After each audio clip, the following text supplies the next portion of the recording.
Hey, bonjour tout le monde, j'espère que vous allez bien. Bienvenue dans une nouvelle vidéo dédiée à ELK. Dans cette 69e vidéo, on va s'intéresser à découvrir petit à petit Elasticsearch. On avait installé lors de la vidéo précédente un cluster. On avait lors des vidéos précédentes bien sûr utilisé Elasticsearch qui est vraiment une pierre angulaire, hein, je le rappelle. Il contient d'une part les datas que vous lui envoyez via Logstash, via Firebit ou via d'autres éléments.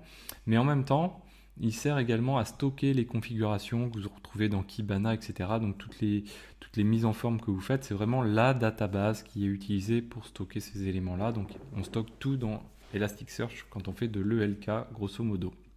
Aujourd'hui, on va faire nos premiers curls. Ça va être l'occasion de découvrir le fonctionnement d'Elasticsearch. Alors je vous le rappelle, je vous en ai déjà parlé lors de la vidéo précédente, aussi dans la playlist Elasticsearch. Euh, Elasticsearch, on va dire son échelle de travail de base, c'est l'index. L'index, c'est quoi? C'est une espèce de database splittée quand même malgré tout. Généralement, on indexe, le découpage des index se fait plutôt en fonction de la performance qu'on veut avoir un petit peu à côté, avec le côté pratique aussi qu'apporte le métier. Par exemple, quand on injecte des logs, généralement, il est plutôt de bonne pratique de créer un index par jour. Ce qui permet à Elasticsearch, quand on va requêter, d'être assez performant.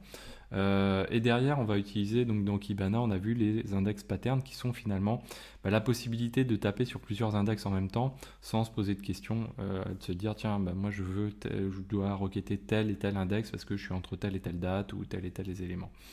Donc l'index, en gros, si on doit résumer, c'est le niveau database de ce que l'on connaît en SQL tout simplement.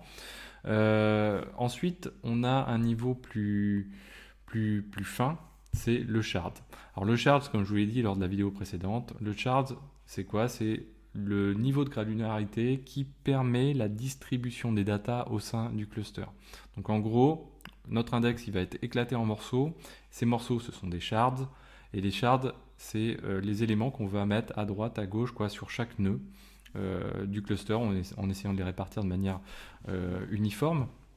Et en même temps, les shards, c'est l'élément sur lequel se fait la réplication. C'est-à-dire que c'est le niveau de granularité également sur lequel on va pouvoir créer des réplicas. Donc un shard possède plusieurs réplicas et ces réplicas sont distribués sur le cluster de la même manière que sont distribués les shards. Mais bien sûr, on évite de mettre les mêmes réplicas. C'est Elastic, hein, bien sûr, qui gère ces choses-là.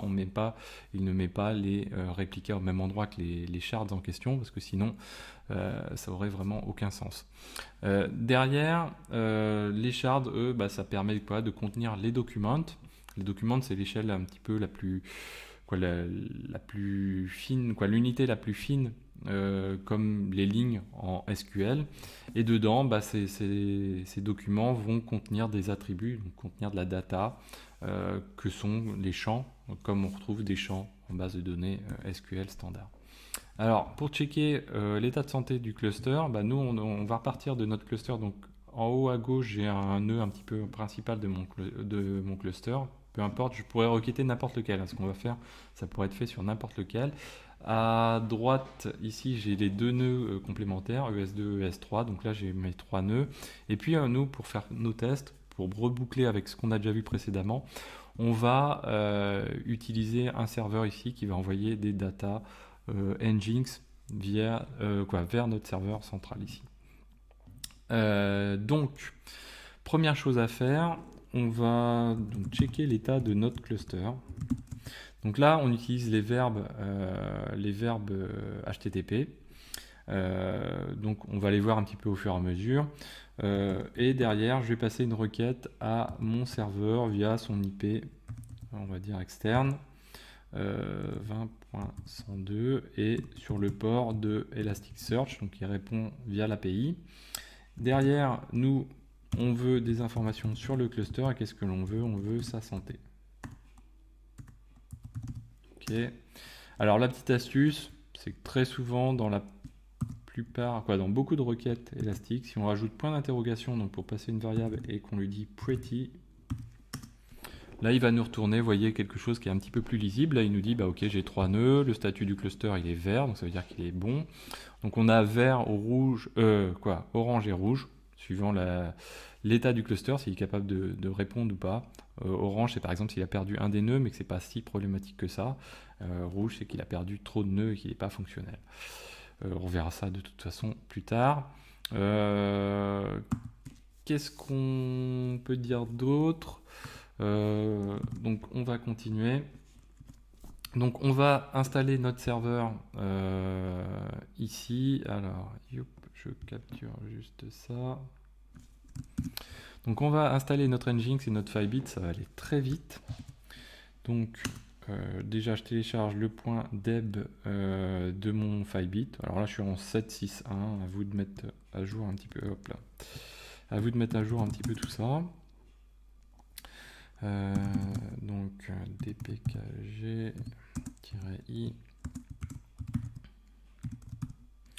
Ok. Ensuite je vais installer bien sûr Nginx. apt install, si je lui demande rien, il n'y a pas de problème.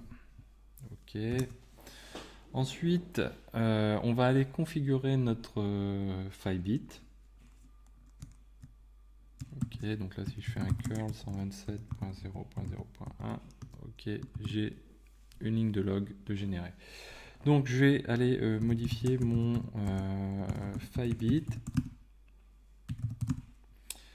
Donc ça on connaît assez bien maintenant. Le Firebit, l'élément important qu'il me faut pour ce que j'ai à faire, c'est simplement déjà lui dire la destination du serveur Elasticsearch. Et là, en l'occurrence, c'est un cluster. Donc l'avantage du cluster, c'est qu'on va pouvoir lui passer plusieurs nœuds ici. Et l'avantage de passer plusieurs nœuds, c'est que si j'en perds un, il va load balancer, il va repartir sur d'autres. Donc ça va vraiment répartir quand même la charge de travail au sein du cluster Elasticsearch. Donc là, on va lui passer le premier nœud, on va lui passer le second nœud. Alors on n'est pas obligé de le faire, on pourrait lui en passer un seul et malgré tout les données seraient distribuées au sein du cluster, mais on aurait, si on perd ce nœud là, finalement Firebit ne pourrait pas communiquer vers les autres, donc ce serait assez pénalisant. Il n'y a pas de raison puisqu'on peut le faire de se priver de rentrer les différents nœuds. Donc ça c'est bon. Ensuite nous on va activer le module donc Firebit module enable de Nginx. Sudo serait pas mal. Voilà. Donc là on a activé le module Firebit, donc il nous dit le module, si on regarde Firebit module Nginx. Donc là vous voyez que lui il n'est pas en mode disable, donc il a bien été enable.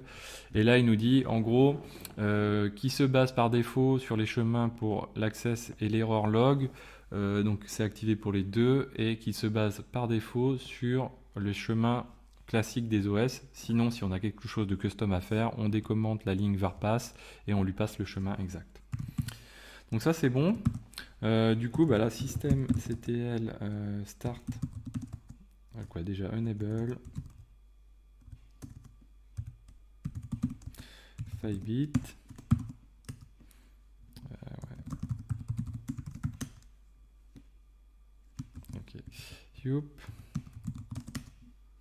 Voilà. Ensuite systemctl start Firebit et donc là j'ai mon Firebit qui doit être parti. Status ok. Donc là c'est parti.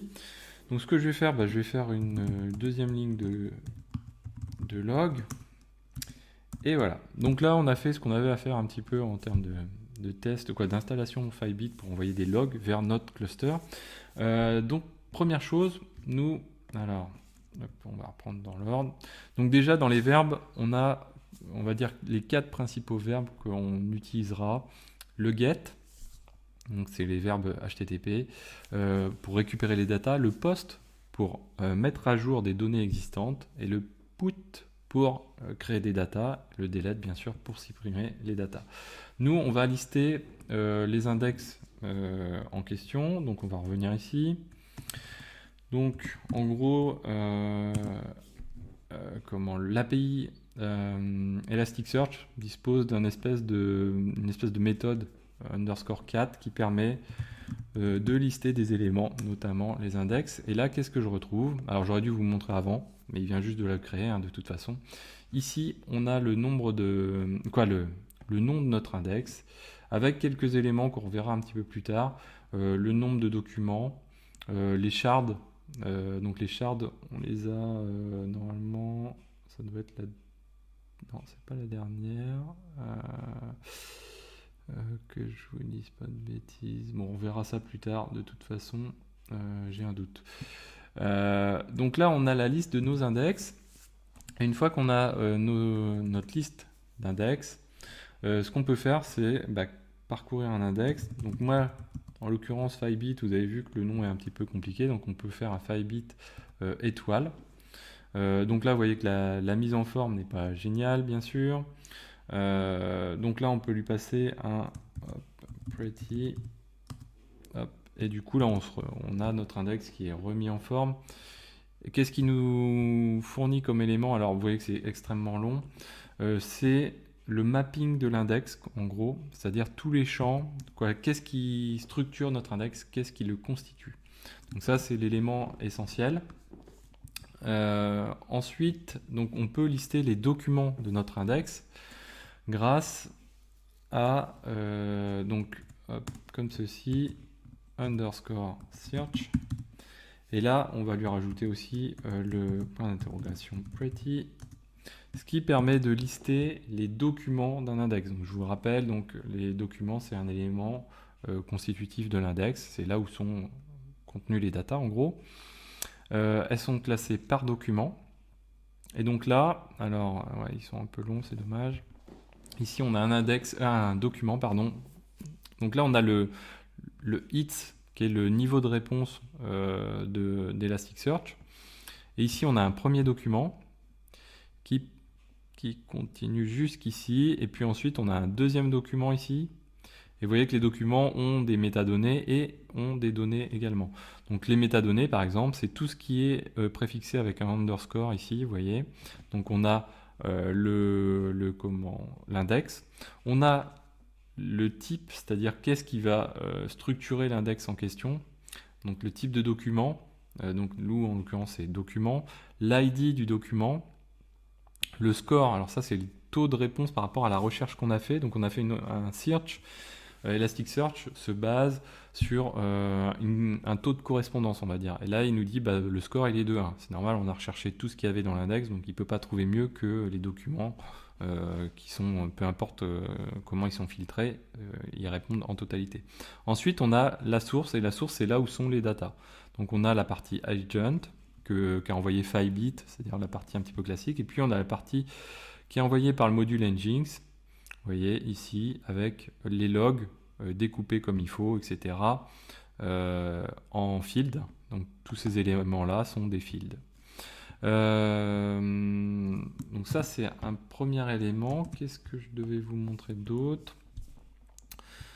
Alors on peut créer un index aussi. Donc pour créer un index, on fait un curl-xput. Donc là, on put, puisqu'on est en mode création. Post, je vous rappelle, c'est pour mettre à jour. Put, c'est pour créer. Donc là, 192.168.20.102 sur le port 9200. Et là, on va dire qu'on crée un index qui se nomme Xavkey. Donc là, il me dit OK, acquitté. Donc ça veut dire qu'il l'a fait. L'index, il se nomme Xavkey, pas de souci. Donc si on reliste nos index, qu'est-ce que j'ai? J'avais mon 5bit, mes Kibana, etc. Et là, j'ai bien mon Xavkey qui apparaît. Quoi d'autre encore? Donc là, pour l'instant, il y a 0 document dedans. Ensuite, qu'est-ce que l'on peut faire? On peut créer un document aussi dedans pour lui envoyer de la donnée, mais directement via le curl et pas via un 5bit. Alors, hop, on va faire un curl-x. Est-ce que je vais recopier? Ouais, allez, on va le faire. Xput moins grand h. Donc là, c'est le header de la requête HTTP. Donc ça va permettre de spécifier qu'est-ce qu'on envoie, quel type de data on va envoyer, notamment dans ce cas de figure-là. Donc là, on va dire content type de point application /JSON. Donc là, c'est le type de données le format de la donnée qu'on va envoyer. Ensuite, ici, on va pouvoir passer donc le http : alors on n'est pas obligé de le mettre, ça passe quand même, puisque en plus je suis en http .168.20.102 ouais, 9200 slash. Du coup, là, je suis dans l'index Xavki. Je dis que je veux créer un document. Et le document, il faut que je lui donne un ID, un identifiant, un numéro. Donc moi, ça va être le 1. Et derrière, je vais pouvoir lui passer des datas. Donc pour lui passer des datas, toujours pareil. Là, le format de la data, c'est forcément du JSON, puisque en plus, je l'ai mis dans le header. Donc ici, on va dire non. Et donc on est en format JSON. Alors, hop là, l'ouverture, la fermeture. Et ici, je vais dire Xavier. Voilà.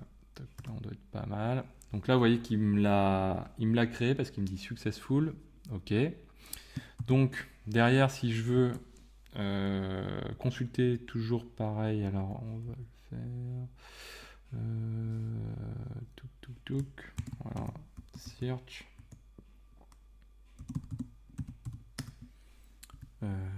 Pardon, je suis en put, ça va pas le faire. Donc très important les verbes.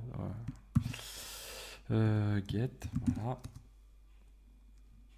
Donc là, il me dit qu'il a bien trouvé l'élément. Alors bien sûr, c'est bien moins verbeux que tout à l'heure parce que mon document ne contient qu'un seul champ, qui est le champ nom. Vous voyez ici, hein, donc la source, la data, elle est là. Le score, bien sûr, j'ai un score de 1. Le document, son ID, c'est le 1, puisque je l'ai créé comme ça. Il appartient à l'index Xavki. Qu'est-ce qu'on a d'autre d'intéressant? On sait à peu près tout. On sait qu'il a un seul shard, cet index. Ensuite, on peut interroger. Donc là, on interroge tout l'index en question. On peut interroger un document spécifique de l'index de cette manière-ci. Donc là, on lui dit, bah voilà, moi je veux le document 1 de l'index Xavki, pardon. Donc ouais, on peut se remettre aussi en pretty. Et donc là, je le retrouve avec sa data qui est importante ici. Quoi d'autre encore? Pour éviter que la vidéo soit trop longue. Ok, alors oui, la suppression d'un index, bah, ça se fait aussi de manière très simple, comme la suppression de documents. Donc tirer grand X, sauf que là, bien sûr, vous imaginez bien, on change de verbe. Donc là, on va lui passer 192.168.20.102 sur le port 9200. Alors là, je peux passer les IP de tous les nœuds de mon cluster. Hein. Quoi qu'il arrive, j'aurai les choses qui seraient réalisées sans souci. Et là, je vais supprimer l'index Xavki, par exemple. Donc là, vous voyez qu'il me dit OK, il l'a fait. Donc si je reliste mes index, ici, il me reste que le 5-bit plus ceux de Kibana. Je peux faire la même chose avec 5-bit. Étoile, alors là, attention aux étoiles, ça veut dire que si j'avais d'autres index sur des jours différents, ils seraient supprimés également. Si je le fais, il me dit acquitté, OK, et là, effectivement, ça a bien été mis à jour. Voilà, donc j'espère que cette vidéo vous a plu. N'hésitez pas à la partager, à mettre des pouces bleus, à commenter, et moi je vous dis à très bientôt sur Xavki.